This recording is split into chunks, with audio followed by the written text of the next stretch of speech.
সেই তিবাদে একদিন পুরো সময় ঘুরে তারপর সান্তাহার চলে আসলাম। আমার তো মনে হচ্ছিল আমি একদম সমুদ্রের কাছে চলে এসেছি। এত পরিমাণ ঢেউ, কি বলবো, বলার বাহিরে। আমার অনেক অনেক বেশি ভালো লেগেছে। সো হ্যালো ভিউয়ার্স, কেমন আছেন আপনারা সবাই? আপনাদের কি অবস্থা? আইফোন দিয়ে একটু স্লো মোশন ভিডিও না করলে আমার চলেই না। যতবারই আমি ভিডিও করি না কেন, এক দুইবার একটু স্লো মোশন ভিডিও করেই রাখি।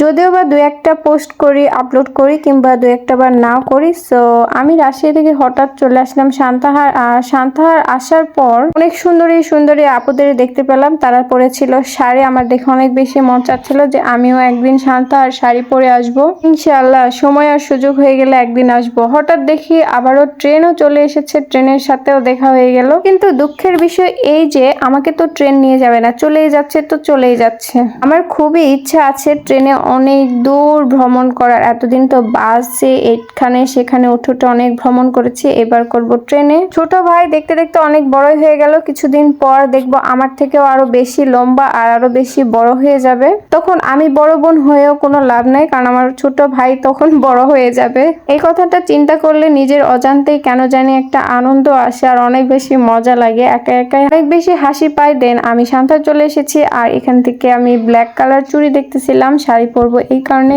তারপর আমি চলে গেলাম স্বর্ণের দোকানে। আজকে কিনবো অনেকগুলো স্বর্ণ। সো আপনার কি রেডি তো আমার স্বর্ণ দেখার জন্য?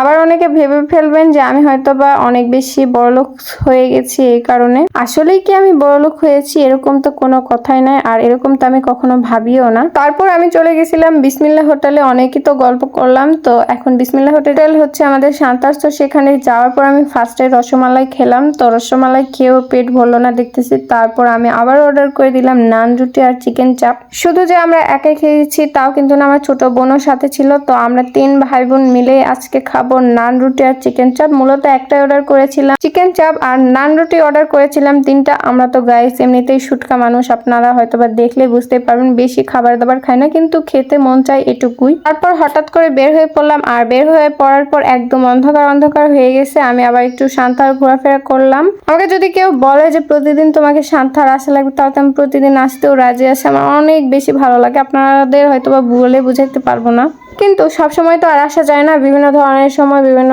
কাজে অনেক সময় ব্যস্ত থাকি, আর পড়াশোনাও আছে তার মধ্যে। রাজশাহী থেকে আসার পর ছোট ভাই আবারও আপডেট হয়েছে লিচু খাবে। তো এখান থেকে কিছু পরিমাণে লিচু কিনলাম। এখানে 50 পিস লিচু কিনলাম। এদিকে আমার ছোট ভাই দেখতেছিল লিচু। যদিও বা মিষ্টি না, টক, তারপরেও প্রতিবারই আমরা কিনি আর প্রতিবারই ঠকে যাই, একদম খাইতে পারি না। তো যা এক ব্যাপার না। সো রাজশাহীর ভিউটা একটু আপনাদের দেখিয়ে দিলাম। অনেক সুন্দর একটা ভিউ। আর আজকের ব্লগটা তো দূর পর্যন্ত। সবাই ভালো থাকবেন, সুস্থ থাকবেন। আল্লাহ হাফেজ। দেখা হবে নেক্সট ব্লগে।